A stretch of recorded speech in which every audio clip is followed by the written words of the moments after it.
सद्गुरु महाराज की जय। श्री सद्गुरु महाराज की जय।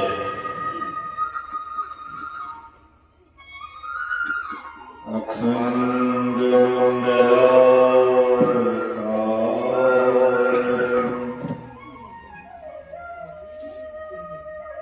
व्याप्तं येन चराचरं तत्पदं दर्शितं येन तस्मै श्री गुरुवे नमः। धन्य धन्य सद्गुरु सुखद महिमा कही न जाए। जो कुछ कहो तुम्हारी कृपा मोते कछु न बसाए।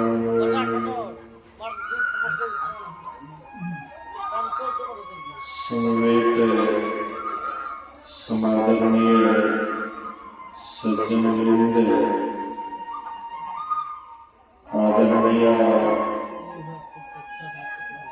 माता तथा भक्तिमती बहनों, एक दिवसीय संतमक सत्संग का आयोजन श्राद्ध क्रिया के बाद घर द्वार शुद्धि के लिए यह सत्संग किया जा रहा है।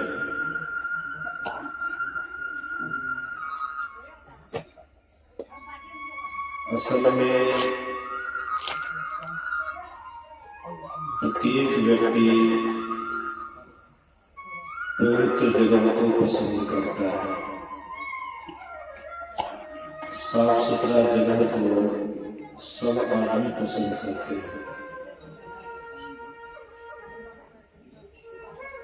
लेकिन पवित्र कैसे होंगे इसका ज्ञान सबको नहीं है। शरीर की शुद्धि प्रायः लोग करते हैं, लेकिन शरीर की शुद्धि भी ठीक से सब नहीं कर पाते। शुद्धि का नकल करते लेकिन शुद्ध नहीं हो पाते।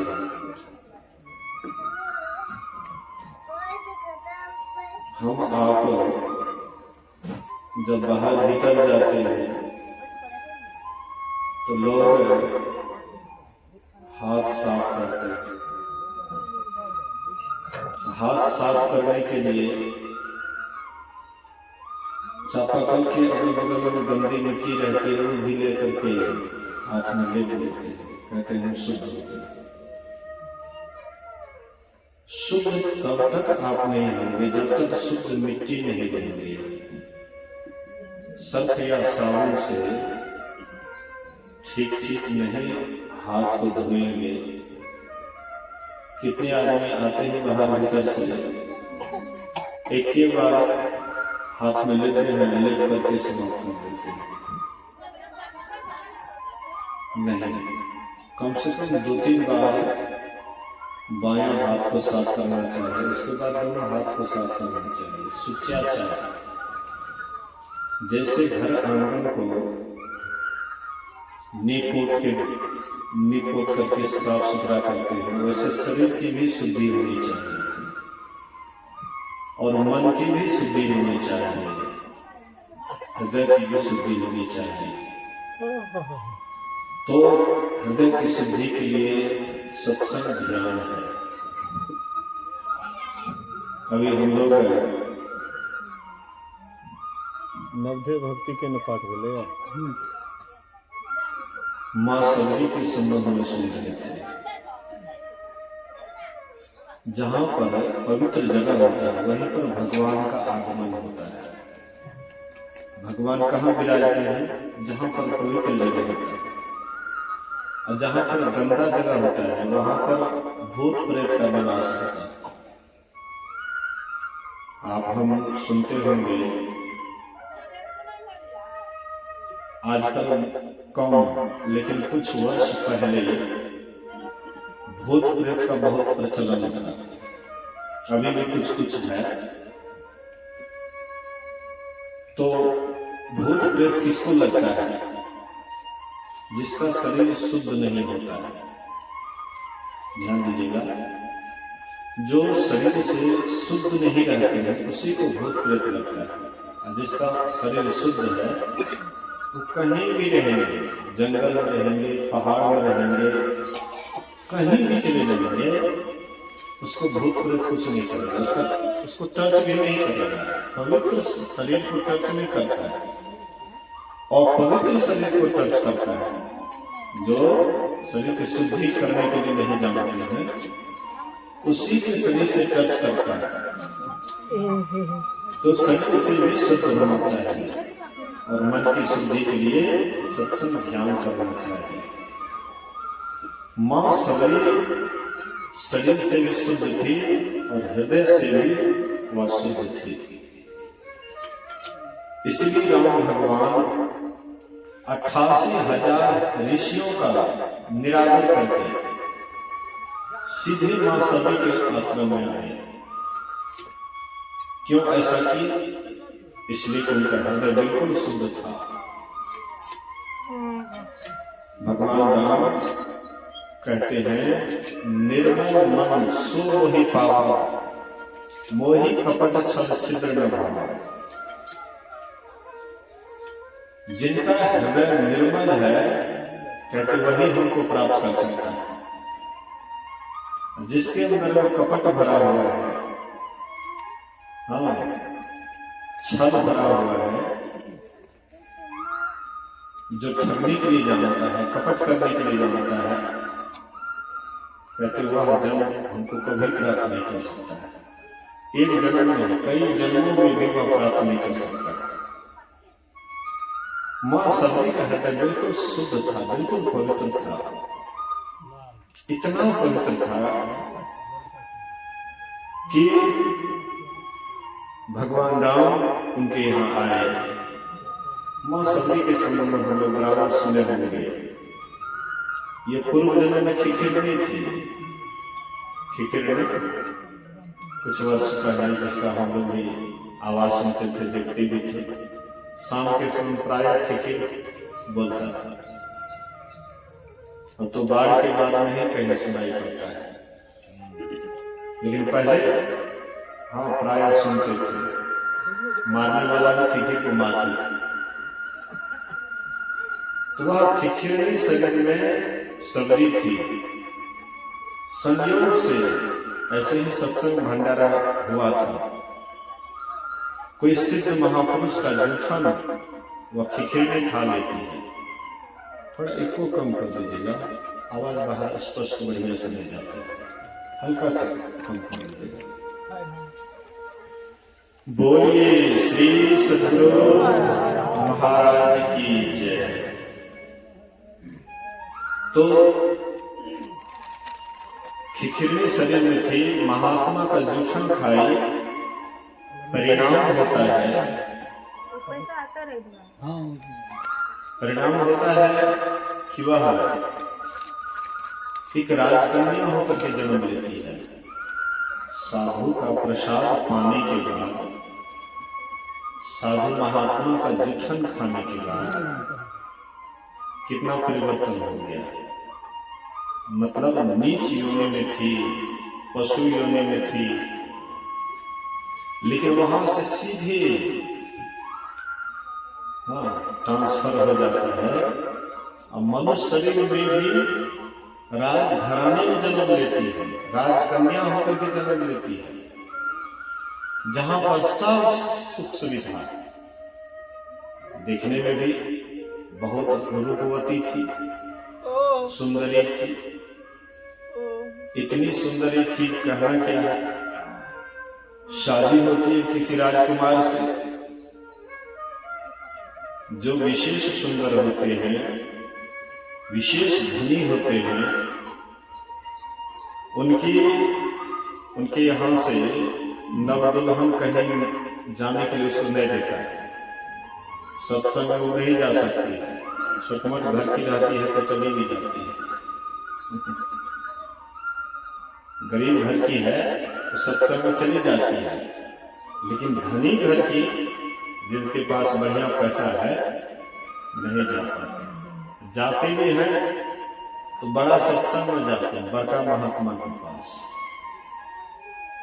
लोग कहे कि नहीं, सत्संग में गया तो डबल महात्मा के पास गया, प्रतिष्ठा। ऐसे जनरल सत्संग जहां होता है वहां पर नहीं देखिएगा कि धनी घर की महिला सत्संग में आती है। कबीर साहब इसी पर ताना किए हैं, बड़े घर की बड़ी बहुरिया सत्संग में नहीं आए, अति ही कारण कुतिया भयो घर घर डंटा। बड़े घर की बड़ी बहुरिया सत्संग में नहीं आए, जो बड़े घर की कहलाने वाली है सत्संग में नहीं जाती है, सत्संग से नफरत करती है। कबीर साहब कहते इसी कारण से कुतिया भई, दूसरे जन्म वह कुतिया जन्म में जाती है। घर घर डंटा देखते हैं ना, कुत्ता को कोई डंटा मार देता है, लेकिन जो सत्संग करते हैं वे छोटे से भी बड़े हो जाते हैं, महान हो जाते हैं। तो कहने का मतलब वह धनी घर में राजकन्या होकर के जन्म लेती है, सत्संग में नहीं जाने देते थे, लेकिन भक्ति का बीज पड़ा हुआ था। भक्ति का बीज पड़ा हुआ था, सोचते थे कि साधु का संग करें, सत्संग में जाए, अच्छे लोगों के साथ बैठी संतों के संग रंगे मोहन के रंग, बैठी संतों के संग रंगे मोहन के रंग। मीरा रानी दीवानी कहाने लगी, ऐसी लागी लगन, मीरा हो गई मगन, वो तो गल गले हरे गुन गाने लगे। थोड़ा कम कीजिए आवाज। हेलो, हॉर्न की आवाज को कम कीजिएगा, आवाज सीधी दे रहा है। हेलो ऑपरेटर जी, आवाज हटाइएगा।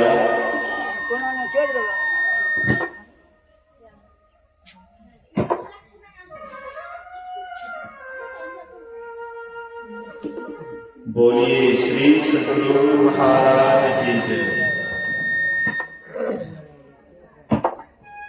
कुछ कम कर दी। हेलो, बोलिए श्री सद्गुरु महाराज की जय। एक और कम आवाज करो, बहुत ज्यादा आवाज सीटी मारे।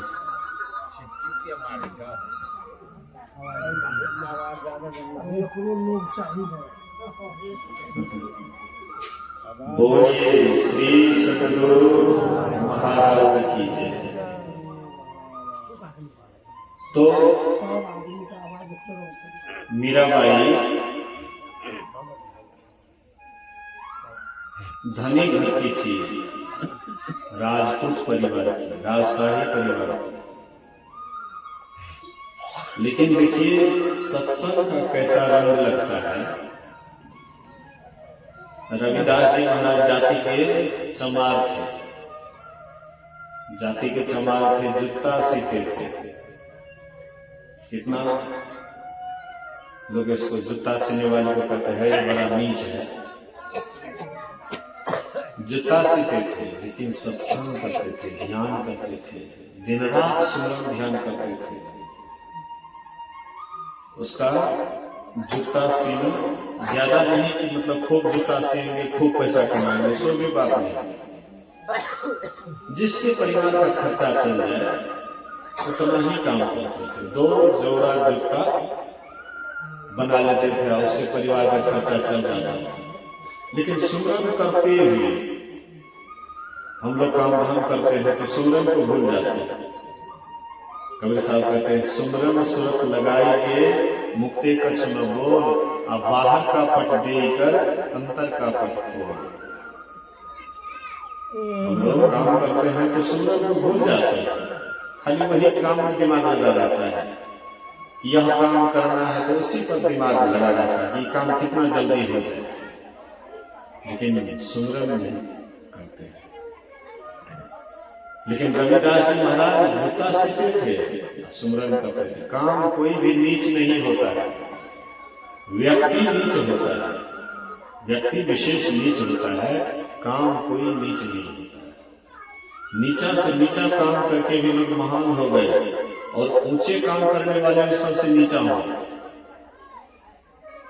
रावण क्या करते थे? पंडिताई का काम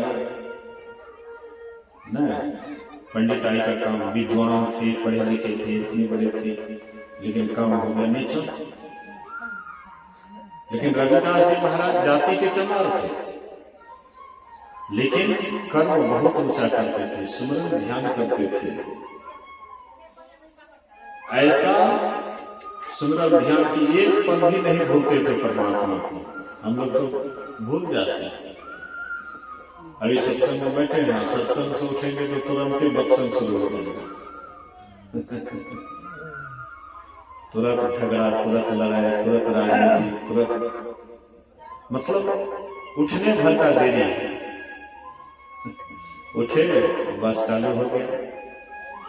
लेकिन जो अच्छे महापुरुष हुए वे सत्संग हर हमेशा उसका दिमाग सत्संग में लगा रहता है, सुमरन ध्यान में लगा रहता है, एक पल भी बेखबर नहीं होते। हम लोग तो बेखबर ही रहते हैं, हर हमेशा बेखबर रहते हैं। लेकिन रविदास जी महाराज हर हमेशा सचेत रहते थे, सावधान रहते थे। लेकिन किसी तरह से घर का खर्चा जुटा पाते थे। वर्षा होता तो छप्पर में मठोल का पानी छूता था, घर में पानी लग जाता था, ऐसी स्थिति। लेकिन सुमरन नहीं छूता था। हम लोगों के पास अगर ऐसा गरीबी हो जाए, कहेंगे सत्संग करते हैं, ध्यान करते हैं, तो ये इतना गरीबी है, बस छोड़ दो। देखिए सत्संग ध्यान करेगा, कहाँ कुछ हो गए। सत्संग में ध्यान कर लिए ना, लोग सब कहे छे सत्संग ध्यान करे से तो धन बढ़े छे। देखिए क्या कर खेती भर ही भला। ऐसे बढ़िया छे कि सत्संग ध्यान छोड़ के खेती के काम करो और ये काम करो, उदास हो जाते हैं। लेकिन संत महात्मा धन के ख्याल से भक्ति नहीं करते, बात याद रखिएगा। साधारण व्यक्ति धन के ख्याल से भक्ति करते हैं, लेकिन जो उच्च दर्जे के महापुरुष हुए वे उनके मन में नहीं रहता है कि हमको सत्संग ध्यान मतलब है धन खूब होगा इसलिए हम ध्यान करते हैं, धन खूब बढ़ेगा इसलिए हम सत्संग करते हैं, करवाते हैं, कोई ख्याल नहीं रहता है। होनहार विद्वान के होत चिकने पर जो होने वाला महापुरुष होता है उसका छोटा मोटा पर ध्यान में रहता है, बड़का पर ध्यान रहता है। परमात्मा सबसे बड़े हैं, वो परमात्मा पर ही ध्यान करते हैं और संसार का ध्यान नहीं करते हैं। संसार में गरीबी से गरीबी हो जाए फिर भी धन के लिए भी परमात्मा से प्रार्थना नहीं करते हैं कि परमात्मा हमको धन दे दीजिए, ऐसा कभी नहीं करते। लेकिन हम साधारण व्यक्ति क्या करते हैं तो धने के लिए भक्ति करते हैं। रविदास जी महाराज की गरीबी को देख करके परमात्मा को दया आ गई। बोलिए श्री सद्गुरु महाराज, उनके गरीबी को देख करके परमात्मा को दया आ गई कि ये मेरा सुमरन ध्यान इतना लवलीन होकर के करता है, लेकिन छप्पर पर खड़ नहीं है, बारिश का पानी घर में लग जाता है। परमात्मा को दया आ गई, न इसका कुछ उपकार करना चाहिए, गरीबी दूर करना चाहिए। रविदास जी महाराज के पास भगवान भेष बदल करके साधु के भेष में रविदास जी महाराज के पास जाते हैं। कहते रविदास, कहते हाँ, तुम्हारे पास बहुत गरीबी है, ये देखो पारसमणि पत्थर है, इसको अगर तुम लोहा में छुआओगे वह सोना हो जाएगा और तुम मंदिर बना लेना, हाँ, तालाब खुलवा देना, बहुत बहुत सारा काम हो जाएगा, इससे तुम्हारी गरीबी दूर हो जाएगी, खूब बढ़िया आलीशान मकान बना लेना। ये अपना सुमरन में लगे हुए, उधर साधु बोल रहा है, सुमरन में लगे हुए। कहते रविदास, हमारी बात को सुनते हो कि नहीं सुनते हो? अरे पारसमणि पत्थर है, इससे तुम्हारा गरीबी दूर हो जाएगा, बोलो इसको कहाँ रखें? बोले वो छप्पर के कोना में खोस दीजिए, छप्पर के कोना में खोस दीजिए, नहीं रखने वाला जगह है तो कहीं छप्पर के कोना में खोस दीजिए। तो भगवान खोस दीजिए और साल भर के बाद भगवान सोचे अब तो उसको आलीशान मकान बन गया होगा, अब तो उसका गरीबी दूर हो गया होगा। साल भर के बाद भगवान आते हैं और देखते वही छपरी, वही छप्पर, वही गरीबी। रविदास की हाँ बोले क्या? अरे हम तो तुमको पारसमणि पत्थर दिए थे, कहाँ रखा है? बोले कि जहां रखे होंगे वही होगा, जहां रखे होंगे वही होगा। तो तुम इसका यूज नहीं किया। हमारे पास सुमरन से फुर्सत कहाँ है कि हम उसको यूज करेंगे, लोहा में छुआएंगे और उसको बेचने जाएंगे बाजार, फिर वहां से ये करेंगे वो करेंगे। हमारे पास इतना टाइम कहाँ है? हमारे पास जो भी समय है सुमरन में ही लगता है। 2 जोड़ा जूता बना लेता हूँ, इसी से परिवार चल जाता है। साईं इतना दीजिए, जामे कुटुंब समाज, मैं भी भूखा ना रहूं, साधु में भूखा जाए, मुझको ज्यादा नहीं चाहिए। कहते हैं रविदास, तुमको विश्वास नहीं होता है कि पारसमणि पत्थर है कि नहीं है? लाओ, टकवा ले लिए और छुआ लिया, तुरंत सोना हो गया। रविदास जी महाराज आंख से आंसू निकल जाता है, रोने लग जाते हैं। भगवान कहते हैं कि अरे तू क्यों रो रहा है? बोले कि अब सोना से जूता नहीं सिया जाएगा, लोहा से जूता सिया जाता है, सोना से नहीं। बोले अरे ऐसे 1000 टकवा मिल जाएगा। बोले हमको 1000 टकवा से मतलब नहीं है, मतलब मुझे एक ही टकवा से है जिससे जूता सिया जाता है। भगवान सोचते अरे इतना संतोषी कि धन इनके यहाँ रखा गया, लेकिन धन खर्चा करने का समय नहीं है, धन पर दिमाग लगाने का समय नहीं है। कितना इसके पास संतोष है। भगवान कहते वाह रविदास, तुम्हारी भक्ति को मैं प्रणाम करता हूं, मैं तुम्हारी भक्ति को प्रणाम करता हूं। और उसके बाद बोले कि तू जीत गया, मैं हार गया। थोड़ी देर आगे गए और भगवान अंतर ध्यान हो गए। रविदास महाराज रोने लगे, आहा भगवान आए थे, नहीं पहचान सके। देखिए कैसे कैसे भक्त होते, कैसे कैसे भक्त होते। औसी की शिष्या, रविदास जी महाराज की शिष्या, चमार जाति के रविदास और उसकी शिष्या है राजपुताने खानदान से। राजपूत कहते थे ठाठ बाट, राजपुताने खानदान से, राजा राणा, उसके साथ शादी होती है। लेकिन उनको तो केवल भगवान से ही मतलब, कृष्ण से ही मतलब, सब कुछ वह कृष्ण को मानती थी। बचपन में सखी सहेली सब खेलती है ना, तो वह खेलती थी। और कोई शादीशुदा होकर के जा रहे थे तो माँ से पूछती है कि कौन है? बोले कि दुल्हा दुल्हन है, दुल्हा दुल्हन है। बोले कि हमारी दुल्हा कौन है? उसकी दुल्हा वो है, तो हमारी दुल्हा कौन है? तुम्हारे दुल्हा कृष्ण। माँ बोली तुम्हारे दुल्हा कृष्ण है। तबे से वह मीराबाई कृष्ण को ही अपना दुल्हा मानती थी, अपना पति मानती थी। कृष्ण पर ही सब कुछ न्यौछावर कर दी थी। मेरे तो गिरधर गोपाल दूसरो न कोई, मेरे तो गिरधर गोपाल नहीं, दूसरा कोई नहीं। उनके ऊपर सब कुछ सौंप दिए थे।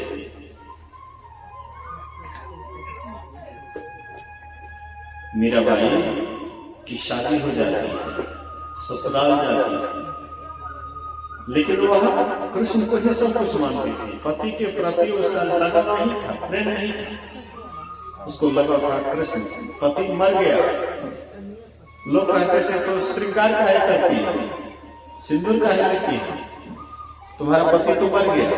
बोले कि नहीं, हमारे पति जिंदा है, हमारे पति कभी मरते नहीं। हमारा जो असली पति है वो मरता नहीं, हम न कभी पति मरा, हमारे पति कभी मरते नहीं। मीराबाई भगवान कृष्ण को ही सब दिन मानती रही, लेकिन बड़े घर की थी ना, बड़े घर की होने के कारण घर वाले उसको बोले कि तुम काहे के लिए सत्संग में जाती है। साधु महात्मा का संग ऊंच नीच हर तरह का उसमें सत्संग में लोग आता है। हम लोग जो सत्संग में जाते हैं, एक एक जाति रहता है उसमें। अखिल भारतीय बड़ा सत्संग होता है, जिला वार्षिक होता है, उसमें कोनो एक एक जाति रहता है। सब जाति, ऊंचा वर्ण का, नीचे वर्ण का, ब्राह्मण कम रहता है, नहीं के बराबर। घमंड होता है कि हम कैसे जाएंगे निचला। लेकिन इधर जितने भी हैं सब जाता है, और वहां पर सब अपना बुझाता है, कोई नहीं बुझाता है पराया ऊंच जाति का है कि नीच जाति का है, कोई नहीं बुझाता है। चाहे चमार जाति का हो कि डोम जाति का हो, कोई अंतर नहीं पड़ता है। लेकिन हम आप क्या करते हैं? मीराबाई उच्च खानदान की थी, घर परिवार वाले सत्संग में जाने से मना करते थे, तो वह घर में ही खूब ध्यान करती थी, भगवान की पूजा करती थी, बड़ा मनयोग पूर्वक। तो उसके देवर को लगा कि कुल की कलंकिनी है, कुल की कलंकिनी है, इसलिए इसको समाप्त कर देना चाहिए, इसको मार देना चाहिए। तो उसके देवर क्या करते हैं? जहर का प्याला भेजते हैं। बैठी संतों के संग रंगी मोहन के रंग, बैठी संतों के संग रंगी मोहन के रंग, मीरा रानी दीवानी कहाने लगी, ऐसी लागी लगन मीरा हो गई मगन, वो तो गली गली हरि गुण गाने लगी। राणा ने विष दिया मानो अमृत पिया, राणा ने विष दिया मानो अमृत पिया, मीरा सागर में सरिता समाने लगी, ऐसी लागे लगन मीरा हो गई मगन, वो तो गली गली हरि गुण गाने लगी। राणा विष का प्याला देते, ठाकुर जी का चरणामृत कह करके कि कहो कि ये ठाकुर जी का चरणामृत है। मीराबाई को दिए प्याला कि ठाकुर जी का चरणामृत है। मालूम हो जाता है, कानों कान मालूम हो जाता है कि मीराबाई तुमको मारने के लिए राणा विष मिला दिया, इसमें ठाकुर जी का चरणामृत कह करके इसमें विष मिलाया हुआ है, इसलिए पियो मत। जान जाती है। फिर मीराबाई कहती है कि ठाकुर जी के नाम से तो मिला है, ठाकुर जी का चरणामृत कह करके मिला है, अगर मैं इसको नहीं पीऊंगी तो ठाकुर जी का अपमान होगा, इसलिए ठाकुर जी का अपमान नहीं हो, इसलिए मैं पी लेती हूँ। पी लिए, कुछ नहीं हुआ। उसके पास फिर विषैला सांप भेजते हैं कि जाओ, कहना इसमें चंद्रहार है, जैसे इसको खोलेगी वैसे ही विषैला सांप इसको काट लेगा। और बस यही बात, मेरे तो गिरधर गोपाल दूसरो न कोई, यही कहते हुए जैसे केटारी खोलते हैं वैसे जहरीला सांप चंद्रहार बन जाता है। राणा कितनों कोशिश किए, नहीं मरी। अंत में मीराबाई सोचती है कि ये लोग हमारे जान के पीछे लगा हुआ है, भक्ति में भी बाधा डालते हैं, इससे बढ़िया चलो घर द्वार को छोड़ ले देते। तो घर द्वार को छोड़ देती है, राणा से कहती है, राणा जी अब न रहूंगी तेरी हटकी, साधु संग मोही प्यारा लागे, लाज गई लोकन की। हे राणा, अब न रहूंगी तेरी हटकी, तेरी चार दीवारी के अंदर मैं अब नहीं रहूंगी। साधु संग मोही प्यारा लागे, लाज गई लोकन की। हमको तो साधु संग ही सबसे सुंदर लगता है, साधु संतों के संग में ही हमको अच्छा लगता है। विषयी लोगों के साथ में हमें अच्छा नहीं रहता है, इसलिए मैं जा रही हूं यहाँ से। मीराबाई चल देती है, परमात्मा की भक्ति करते करते परमात्मा को समान। तो बड़ी घर की जो महिलाएं हैं उनको लोग सत्संग में नहीं जाने देते हैं, और काम करने के लिए फ्री है। मोबाइल देखना, फिल्म देखना, नाटक देखना, सब काम फ्री बड़े घर के लोग। लेकिन सत्संग ध्यान ही उसको बहुत खराब लगता है। सत्संग ध्यान से ही वंचित रहते और सब काम करने के लिए देते। तो ये भी बड़ी घर की थी, खिखिरनी से धनी घर में जन्म लेती है, राजकन्या होकर के जन्म लेती है, सत्संग में नहीं जाने देते थे।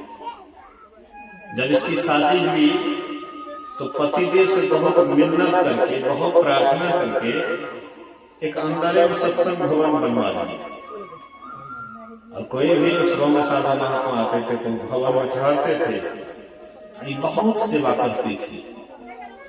एक दिन ऐसे ही सिद्ध महात्मा आ गए और मौर्य में आकर के कहते हैं, बेटी मैं तुम्हारी सेवा से बहुत खुश हूँ, वरदान मांगो। मांगती है कि जल्दी ही सुंदर शरीर छूट जाए। सोचिए, लोग सुंदर शरीर मांगते हैं और कहती है जल्दी या सुंदर शरीर छूट जाए और कुरूपा होकर के जन्म लो, नीच कुल में जन्म लो। महात्मा कहते हैं कि तुम हमारा सेवा की है तो तुम हमसे वरदान मांगो। श्राप मांग रही है, श्राप क्यों मांग रही है, वरदान मांगो। बोले महाराज अगर आप खुश हैं तो हमको यही दीजिए। महात्मा जी कहते हैं अच्छा ठीक है, एक मस्तू ऐसा ही है। उसका वह शरीर छूट जाता है। सबर कुल में, मुसहर कुल में, हाँ कुरूपा होकर के काली कलोटी जन्म लेती है। तो संतान चाहे जैसा भी हो, लेकिन माँ बाप को चिंता रहती है कि इसकी शादी किसी तरह से हो जाए। ये भी शादी के योग्य हुई, किसी वर को, लड़का को फुसला करके लाया, शादी करवा दिया, रात में ही विदा कर दिया। रास्ते में जब वह लड़का, सवेरा होता है, लड़का देखता है ये तो भूतनी है, भूतनी को ले जाकर के क्या करूंगा, बच्चे लोग डरेंगे। तो पति उसका छोड़ करके भाग गया। सबरी भी सोच रही थी कि भले अच्छा हुआ कि मैं किसी तरह से बंधन से मुक्त हो गई, पति के पास रहूंगी तो पति के बंधन में रहना पड़ेगा, भक्ति करने में बाधा होगी। मैं चाहूंगी सत्संग में जाने के लिए, पति कहेगा कि नहीं घर का काम है, काहे के लिए सत्संग में जाएगी। मेरा मन होगा ध्यान करने का, पति कहेंगे बराबर ध्यान करती है, हर सब ध्यान करती है, जा ये काम करो। तो बंधन में रहोगी, ध्यान भजन में बाधा होगी। तो वह भी ईश्वर से प्रार्थना करती है कि अच्छा हुआ भले पति से पिंड छूट गया। तो वह जंगल में रहने लगी और वहां पर रह करके सोचती है क्या करे। तो कुछ महात्मा को देखते रास्ते से जाते हुए, उसके पास झाड़ू नहीं था तो अपने बाल से रास्ता साफ करती थी। धीरे धीरे वह महात्मा का कुटिया कहाँ है पता लगाती है, वहां जाती है। 12 बजे रात को जाती थी, साफ सुथरा सेवा हुआ करके फिर 2 बजे 3 बजे आ जाती थी। वहां पर शिष्यों में झगड़ा होता था कि भाई हमारी सेवा ये था, किसने कर दिया। कुपा घाट में भी सबको सेवा बांट दिए थे। सबको सेवा बांट दिए थे। महर्षि साहिब जी महाराज को भी सेवा मिला था 4 बजे सुबह में। पूज्य बाबा गए और गुरु महाराज जी के चरण को दबाने लगे। तो गुरु महाराज जी कहते हैं कि ऐसे नहीं दबाया जाता है, इस तरह से दबाया जाता है। इस ढंग से दबाइए। गुरु महाराज बता दिए। मतलब वहां पर भी सेवा बटा हुआ था। वैसे मतलब ऋषि के आश्रम में भी शिष्यों की सेवा बटा हुआ था। तो कहता था मेरी सेवा किसने किया, वो कहता मेरी सेवा किसने किया, आपस में झगड़ा हो जाता था।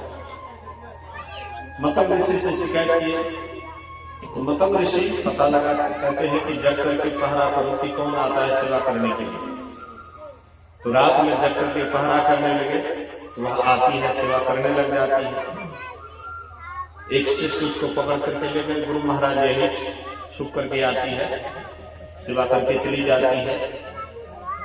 तो कहते इसको छोड़ दो, ये बहुत बड़ी भक्तिनी है और इसी जन्म में भगवान दर्शन देने के लिए आएंगे। बेटी तुम यहीं पर रहो, खूब बढ़िया से लगन से ध्यान भजन करो, भक्ति करो।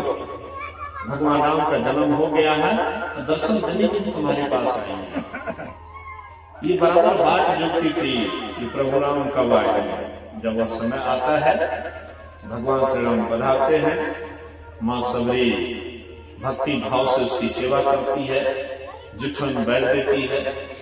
भगवान राम बड़े चाव से उसको स्वाद करके खाते हैं। लक्ष्मण को 4 बैल दे दिए तो लक्ष्मण सोचते हैं भैया तो धर्म गमा दिया, धर्म गमा दिया। ये नीच जाति की भिलनी जाति को उसका जूठा बैल खा लिया, धर्म भ्रष्ट हो गया भैया का। तो लक्ष्मण 4 बैल ले लिए, पीछे से फेंक दिए। वही धौलागिरी पर्वत पर चला गया, 4 जड़ी बूटी बन करके तैयार हुआ। बाद में लक्ष्मण जब तक वो नहीं खाए तो होश में नहीं आए। सुखेन वैद्य के द्वारा जब उसको मेघनाथ का बाण लगा था, लक्ष्मण बेहोश पड़े हुए थे और उस बाण में बहुत गर्मी थी। सुखेन वैद्य बोले रात भर में अगर जड़ी बूटी आ जाएगी, इसको अगर पिला देंगे तब तो ये स्वस्थ हो जाएगा। अगर नहीं पिलाएंगे तो सुबह होने के बाद सूर्य का उदय होगा तो सूर्य से भी गर्मी होगी, ईवान में भी गर्मी, तब लक्ष्मण का प्राण अंत हो सकता है। तो राम जी खूब रोने लगे कि भैया अब मैं क्या दिखाऊंगा मां सुमित्रा को मुंह। रोने लगे। ढाढ़स बंधाते हैं हनुमान और हनुमान जी कहते हैं कि प्रभु आप काहे के लिए टेंशन ले रहे हैं, काहे चिंता कर रहे हैं। मैं अभी जाता हूं और तुरंत वहां से लेकर के आता हूं। जैसे हनुमान जी चले वैसे ही रावण सूर्य से कहते हैं कि तुम उदय हो जाओ, तुम उदय हो जाओ, लक्ष्मण का प्राण अंत हो जाएगा। तो हनुमान जी जैसे उधर धौलागिरी पर्वत की तरफ जा रहे थे तो देखते उधर से सूर्य का धीरे धीरे रोशनी होने लगा। अरे अभी तो 12 का रात बज रहा है, देखते अब ये सूर्य उदय होने लगा। जब सूर्य उदय हो जाएगा लक्ष्मण का प्राण ही अंत हो जाएगा तो फिर जड़ी बूटी ला करके क्या करेंगे। तो उधर जाना छोड़ करके सीधे सूर्य की तरफ छलांग मारते हैं हनुमान जी। सूर्य के पास गए और सूर्य से कहते हैं कि अभी तुम्हारा समय हो गया उदय होने का। बोले कि समय तो नहीं हुआ, लेकिन रावण के अधीन है, रावण के बस में है। रावण जो कहता है सब देवी देवता को करना पड़ता है। रावण के अधीन था सब देवी देवता, जिसको जो कहते थे उसके आज्ञा का पालन करता था। बोले कि हम लोग उनके अधीन है, इसलिए उसकी आज्ञा का पालन करना पड़ता है। बोले कि तुम देवता पक्ष के हो कि दानव पक्ष के? बोले कि हैं तो देवता पक्ष के, लेकिन दानव के अधीन है, वश में है, इसीलिए अपना वश नहीं चलता है। बोले मेरे तरफ कान दो तो मैं ये कुछ कहता हूं तुम्हारे कान में। सूर्य से कहते हैं कि अपना कान मेरे तरफ दो, मैं तुम्हारे कान में कुछ कहना चाहता हूं। जैसे कान इधर दिए, हनुमान जी पकड़ लिए सूर्य को, बस कांटे में दबा, लो ना रहेगी बांस ना बाजेगी बांसुरी, तुम रहोगे स्वतंत्र तब रावण का कहा मानोगे, कांखे में दबा लिया। चले धौलागिरी पर्वत, वहां पर देखते हैं सुखेन वेद बोले थे कि जहां पर ये 4 जड़ी बूटी होगा वहां पर रोशनी जल रहा होगा, प्रकाश होगा, और तुम उसको ले ले। रावण उससे पहले ही दूत को भेज करके सगरे रोशनी करवा दी। अब हनुमान जी सोचते हैं कि कौन जड़ी बूटी है कौन नहीं है, सब का प्रकाश हो रहा है। तो हनुमान जी क्या कहते हैं, कोने पर्वत का कोने उठा लिए, हाँ लेकर के आए। कहते हैं कि देख लीजिए पहाड़ लाया हूं, आप अपने चयन कर लीजिए जड़ी बूटी का। तो 4 जड़ी बूटी उससे दिए, विशल्य करनी, अस्थि संचारनी, स्वर्ण करनी और नृत्य संजीवनी, ये 4 जड़ी बूटी लिया गया। एक जड़ी बूटी का नाम था विशल्य करनी। वो जड़ी बूटी जैसे उसके मुंह में डाले तो बाण का जो विष था, जहर था, वह जहर उसका समाप्त होगा, विशल्य करनी। अस्थि संचारणी, हड्डी जहां पर जो टूटा फूटा था, जैसे दूसरा जड़ी बूटी लिए अस्थि संचारणी, तो वह हड्डी जहां का तहां जुट करके बिल्कुल पूर्ववत हो जाता है। स्वर्ण करनी, तीसरा जड़ी बूटी जब पिलाए स्वर्ण करनी, शरीर सोने जैसे हो गया, कहीं पर घाव घोष का कोई चिन्ह नहीं रहा। और उसके बाद जब चौथा जड़ी बूटी दी मृत संजीवनी, जैसे यह जड़ी बूटी पिलाए तो यह जीवित हो जाता है, मरे हुए को जीवित करता है, मृत संजीवनी। तो ये 4 जड़ी बूटी पिलाए। और ऐसा क्यों पीना पड़ा? इसलिए कि भक्त का अपमान किया था। मां सबरी भगवान श्री राम के अनन्य भक्ति थी, लेकिन उसके प्रसाद का वह अपमान किए थे, इसलिए उसको बाद में पीना पड़ा। तो मां सबरी हाथ जोड़ करके खड़ी हो जाती है और भगवान राम से कहती है कि विधि स्तुति करो तुम्हारी, अधम जाति में जड़मति भारी। ये पाप के शत्रु जो स्त्रियों में नीच से नीच होती है, तिनमें भी मैं मंदबुद्धि की हूं, मैं आपकी स्तुति किस तरह से करूं? मैं तो जाति की भिन्नी हूं, भारी जड़बुद्धि वाली हूं, नीच से नीच हूं। भगवान राम क्या कहते हैं? कह रघुपति सुनो भामिनी बात, मानव एक भगति करना। ये भामिनी, भामिनी का मतलब होता है सुंदरी। मां सबरी कैसी सुंदरी थी, पति तो उसको छोड़ करके भाग गए, लेकिन भगवान श्री राम कहते सुंदरी, तो क्या देख करके सुंदरी कहते? हम लोग जब जाते हैं लड़की को देखने के लिए, हेलो, आवाज थोड़ा कम कीजिएगा, आवाज फ्रेश नहीं हो रहा है। बोलिए श्री सतगुरु महाराज की जय। तो हम लोग जब जाते हैं देखने के लिए तो हम लोग क्या देखते हैं? रूप देखते हैं, गुण नहीं देखते। गुण कैसा है कुछ चीजें देखते हैं, लेकिन रूप देखते हैं। एक राजा गए दूसरे राजा के यहाँ लड़की देखने के लिए, लड़की देखने के लिए एक राजा दूसरे के यहाँ गए, दूसरे राजा के यहाँ। तो वह राजा कहता है जब लड़की आई हाथ में पान प्रसाद लेकर के, तो वह लड़की राजा कहते हैं कि मेरी पुत्री इतनी सुंदरी है कि बोल नहीं सकती, बोल नहीं पाती है, मेरी पुत्री इतनी सुंदरी है। और सही में जब राजकुमारी को लाया गया, बहुत खाब सुंदरी थी, तो राजा बोले कि मेरी पुत्री इतनी सुंदरी है कि बोल नहीं पाती है। वहां पर देखे काहे के लिए कुछ पूछेंगे, क्या नाम है, घर है, क्या है। इतना सुंदर रूप था, रूपे देख करके मोहित हो गया। शादी तय हो गया, शादी हो जाती है। जब ससुराल गए तो देखती है गूंगी है। बोलिए श्री सद्गुरु गूंगी है। खबर भेजे कि आपकी पुत्री गूंगी क्यों है? बोले कि हम तो पहले कह दिए थे कि मेरी पुत्री इतनी सुंदरी है कि बोल नहीं पाती है। हम तो बोल दिए, आप नहीं समझे तो हम क्या करेंगे? आपको पूछना चाहिए क्या नाम है, क्या गांव है, क्या नहीं है। तो रूप लोग वैसे भागता है, गुण पर नहीं भागता।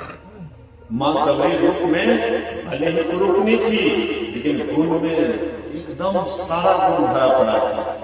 सद्गुण की भंडार थी, भक्ति भावना से भरी पड़ी थी। इसलिए भगवान श्री राम क्या कहती है? सुंदरी। रूप को देखो, गुण को देखो। कह रघुपति सुनु भामिनी बाता, मानो एक भक्ति कर नाता। हे भामिनी, मेरी बात सुन, मैं केवल भक्ति का नाता मानता हूँ। जाति पाति कुल धर्म बड़ाई, धन बल परिजन गुण चतुराई। मनुष्य में जाति पाति में खूब बड़े हो, लेकिन अगर करनी नीचा है, कहते हैं उससे वह स्वाभाविक लगता है। जाति पाति कुल धर्म बड़ाई, धन बल परिजन गुण चतुराई। भगत हीन नर सोहि कैसा, बिन जल बारिद देखिए जैसा। फसल सूख रहा है। इस बार बारिश तो हुई, लेकिन थोड़ा विलंब से। धान का फसल जब था लगा हुआ, बारिश हुई लेकिन विलंब से। बारिश बादल लगता था, लेकिन बारिश नहीं हो रही। तो वह बादल का क्या काम? फसल सूख रहा है, बारिशें नहीं हो रही है। इसी तरह से सुंदर दास जी महाराज कहते हैं कि कोई नारी सुंदरी है, उसको खूब बढ़िया से जेवरदार कपड़ा लता पहना दीजिए और सुंदर नखा की तरह नाक कान काट लीजिए, तो वह कितनी सुंदरी लगेगी। नारी की सुंदरता नाक से ही निकलता है। जिसका नाक जितना ही सुडोल होता है, उतना ही सुंदरी लगती है। तो कहते हैं कि मनुष्य में सब कुछ हो, लेकिन भक्ति नहीं हो, वह नाक कटी नारी के समान। नवधा भगति कहो तो ही पाई, सावधान सुन धर्म मन माही। हे सबरी, मैं तुमसे 9 प्रकार की भक्ति कहता हूँ, तू सावधान होकर के सुन और मन में धारण कर। प्रथम भगति तन कर संगा, दूसरी गति मम कथा प्रसंगा। प्रथम भक्ति संतों का संग। जब तक सत्संग नहीं जाएंगे, संतों के संग नहीं जाएंगे, तो कैसे भक्ति करेंगे? भक्ति करने का सही तरीका संतों के पास मिलता है। चाहे आप अष्टजाम कीजिए, चाहे आप भगत कीजिए, चाहे कीर्तन कीजिए, लेकिन अगर साधु महात्मा का साथ नहीं करते हैं, तो असली तरीका नहीं जान पाएंगे। भगतियों लोग गाते हैं,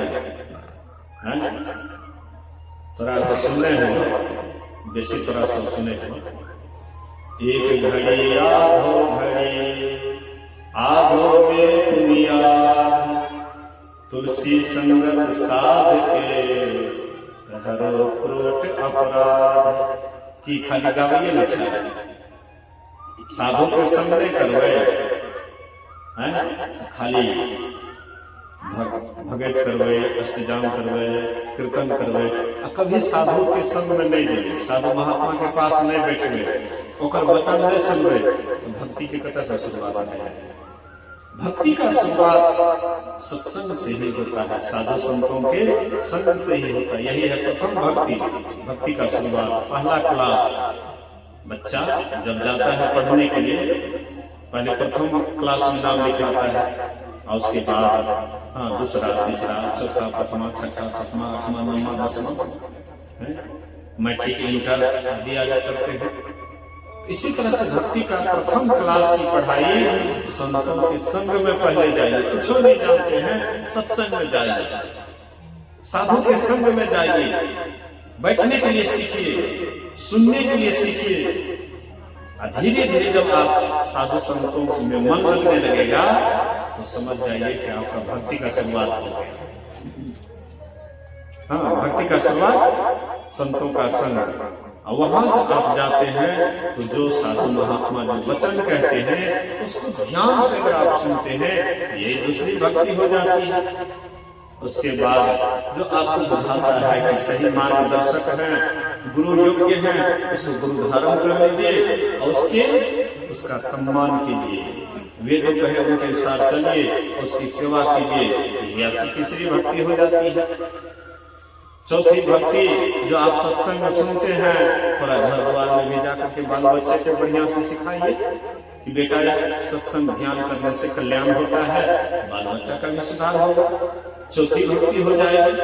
पांचवी भक्ति जो गुरु से मंत्र मिला है उसको अगर बढ़िया से मन लगा करके जपते हैं, यही पांचवी भक्ति हो जाती है। छठी भक्ति इंद्रियों का दमन करना, इंद्रियों को विषयों से रोकना। कैसे रोकेंगे? तो इसके लिए ध्यान करेंगे। ध्यान करेंगे, अंदर में प्रकाश होगा, परमात्मा का आवाज सुनेंगे, ऑटोमेटिक है मन विषय की तरफ नहीं जाकर के परमात्मा की तरफ जाने लगेगा। मधुमक्खी को जब तक रस नहीं मिलता है, भंवरा को जब तक रस नहीं मिलता है, तब तक देखिए वो आवाज करते रहते हैं। भंवरा मधुमक्खी भी मिलाते रहते हैं। जैसे ही फूल पर बैठ जाता है, फूल का रस मिलने लग जाता है, देखिए उसका एकदम भरभराहट बंद हो जाता है। वैसे ही जब तक आपके भीतर में परमात्मा का आनंद नहीं मिलता है, आप भी कहीं पर बैठिएगा, बरबराने लगेगा, कोई गपशप खोल दीजिएगा, कोई राजनीति का, इधर उधर का। लेकिन जैसे आपके भीतर में आनंद मिलने लगेगा ध्यान का, तब आपका मन होगा हो गपशप से अच्छा नहीं लगता, मन चंचल हो जाता है। इसलिए चलो अपना मन मन जप करें, मन मन जप करते हैं और आपका मन शांत हो जाता है, स्थिर हो जाता है। जब दृष्टियों की क्रिया करते हैं तो आपके अंदर में ज्योति जगती है और परमात्मा का आवाज सुनने के लिए मिलता है। और वही आवाज को सुनते हुए गुरु महाराज जी कहते हैं, बजती है 5 नौबतें, सुनी एक एक को, प्रत्येक पे चढ़ जाए, निज ना खोजना, निज तन में खोज सज्जन, बाहर ना खोजना। अपने ही घट में हरि है, अपने में खोजना। तुम्हारे भीतर में ही परमात्मा है, उस परमात्मा को बाहर में कहाँ खोजोगे? बाहर भरम हो नहीं प्रभु पई हो, अभी अंतर धसु हो। बाहर भरोगे तो परमात्मा नहीं मिलेगा। इसलिए अपने अंदर में चलो।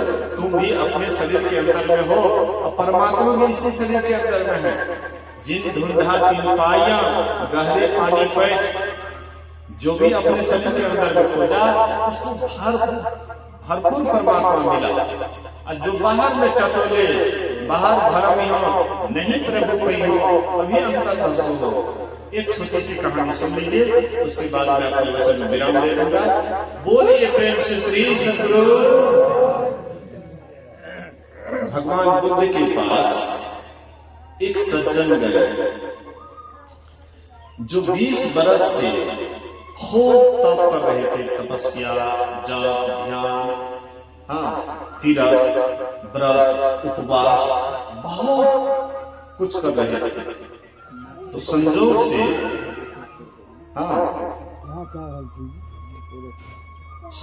से सुने कि भगवान बुद्ध को भगवान का दर्शन हुआ है, परमात्मा का दर्शन हुआ है। तो चले उसके पास।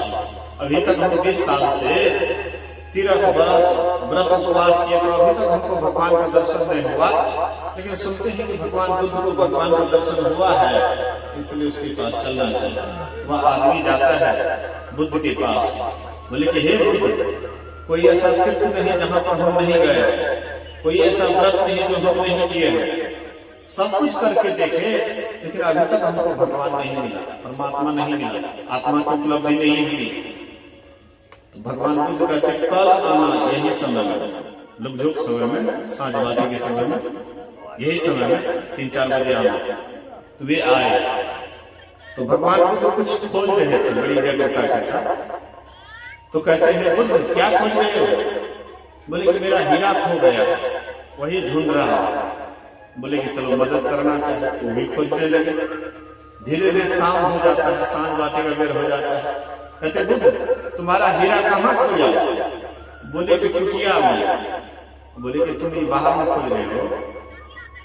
लोग कहते हैं कि तुमको परमात्मा आत्मा की उपलब्धि हो गई है, तुम तो अपना हीरा भी तुम्हारा खोया कुटिया में, अब तुम खोज रहे हो जंगल झाड़ में, कभी मिलेगा? बोले इसी तरह से तुम्हारा हीरा परमात्मा भी तुम्हारे शरीर के अंदर में खोया हुआ है, और तुम जो बाहर में व्रत कर रहा है, उपवास कर रहा है, तीर्थ कर रहा है, कभी कितनों करोगे तो मिलेगा? तुम्हारा हीरा तुम्हारे अंदर में है, तुम्हारे परमात्मा तुम्हारे अंदर में है, और तुम बाहर में टटोल रहे हो, कभी मिलेगा? तो हमारे अंदर में वह परमात्मा है, जिसको भी मिला है अपने अंदर में ही मिला। माँ सभी को भी अंदर में ही मिला था। बाहर में जो राम का दर्शन हुआ, तो बाहर में एक मतलब जो है प्रतीक है बाहर में, लेकिन असली राम का दर्शन तो अंदर ही में हो गया था, इसलिए बाहरी राम भी उसके पास आए। पहले अंदर में उसका दर्शन हुआ, तब बाहर में दर्शन। इसलिए हम आपको भी, अगर हम लोग भी करेंगे तो इसी तरह से परमात्मा का दर्शन होगा। तो सातवीं भक्ति तक साधना है, उसके बाद उसका फल है। तो इसको हम लोग सुने समझें और अपने जीवन को उतारने का कोशिश करेंगे। यही लोग को लोग दोनों जीवन सार्थक और सफल होगा। ये जो दोनों भाई सत्संग करवाए हैं, अपने पिता के श्राद्ध कर्म के बाद शुद्धि के अवसर पर गुरु महाराज जी की ओर से दोनों बच्चे को धन्यवाद है। और आप लोग भी जो समय निकाल करके आए यहाँ पर सत्संग में भाग लिए हैं, आप लोगों को भी गुरु महाराज की ओर से बहुत बहुत धन्यवाद। विशेष वचन के साथ हाँ, बहुत बढ़िया बात है। ऐसे तो प्राय हम करवाते हैं, लेकिन आज श्राद्ध नहीं था इसलिए भूल गए थे। श्राद्ध के अवसर पर प्राय करवाते हैं। तो हम लोग कुछ देर के लिए मौन व्रत, मौन हो जाए, परमात्मा से प्रार्थना करें कि वह जीवात्मा जहां भी हो, इस सुख और शांति सुकून से रहे। इसीलिए सवाल में थोड़ी देर के लिए मौन हो जाए, थोड़ी देर के लिए ध्यान करें।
बोलिए प्रेम से श्री सद्गुरु